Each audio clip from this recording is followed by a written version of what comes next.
एक गांव में एक जमींदार रहता था। उसे अपने पैसों पर बड़ा घमंड था। जितने अधिक उसके पास पैसे थे उतना ही वह कंजूस भी था। अपने खेतों में काम करने वाले किसानों से वह खूब काम करवाता, मगर पगार कौड़ी भर भी ना देता। मजदूर गरीब किसान मन मारकर उसके खेत में काम करते। उसी गांव में रामू नाम का एक किसान रहता था। उसके पास थोड़ी सी जमीन थी।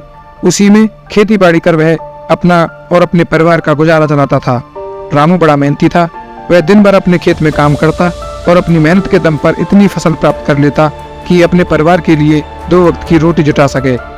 गांव के बाकी किसानों के पास रामू के मुकाबले अधिक जमीनें थी। वे रामू की मेहनत देखकर हैरान होते कि कैसे इतनी सी जमीन में वह इतनी फसल उगा लेता है। एक साल गांव में भयंकर सूखा पड़ा। बिना बारिश के खेत खलिहान सूखने लगे।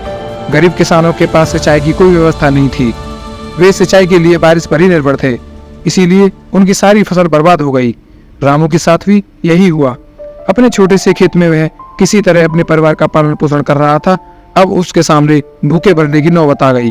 मजबूरी के कारण वह गांव के जमींदार के पास कर्ज मांगने गया।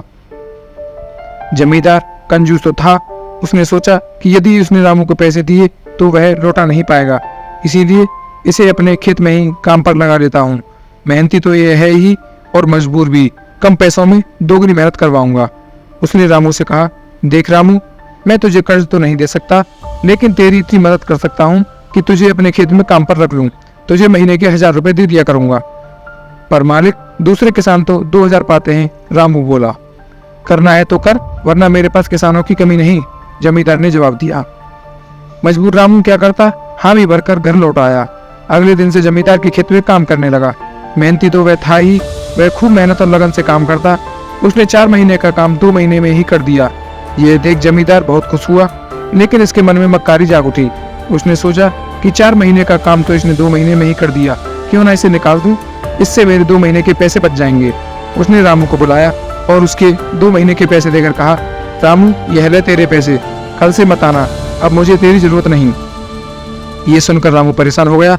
बड़ी मुश्किल से उसका घर चल रहा था। अब अपने परिवार का भरण पोषण कैसे करेगा। वह जमींदार के सामने गिड़गिड़ाने लगा कि उसे काम से ना निकालें, लेकिन जमींदार ने उसकी एक ना सुनी और उसे काम से निकाल दिया। रामू आंखों में आंसू लेकर घर लौटा। चिंता से रात भर उसे नींद नहीं आई। सुबह उठकर उसने फैसला किया कि वह घर से जमींदार के पास जाएगा और उससे विनती करेगा कि उसे वापस काम पर रख ले। वह जमींदार के घर के सामने जाकर बैठ गया।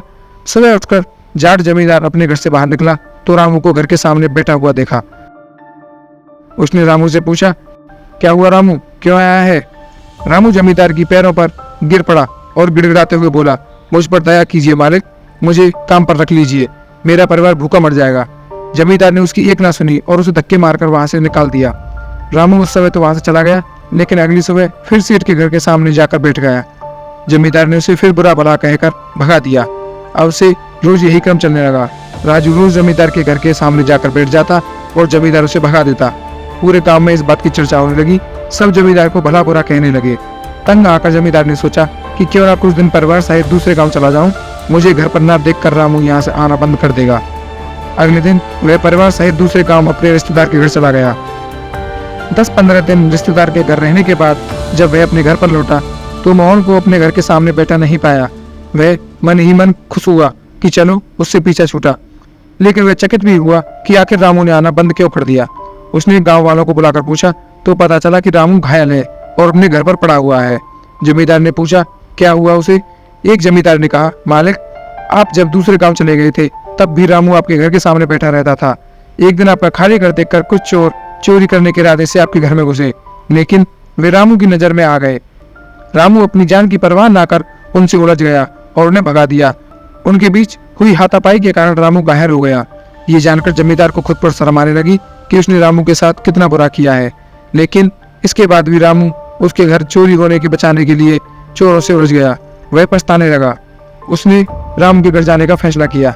वह रामू के घर पहुंचा तो देखा कि रामू बड़ी दयनीय अवस्था में चारपाई पर पड़ा हुआ है। उसके बच्चे भूख से बिलख रहे हैं।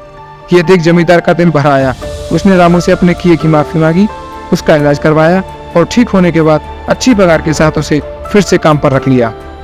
इस कहानी से हमें शिक्षा मिलती है कि कभी किसी के साथ बेईमानी नहीं करनी चाहिए, सदा जरूरतमंदों की सहायता करनी चाहिए, अपना काम ईमानदारी से करना चाहिए।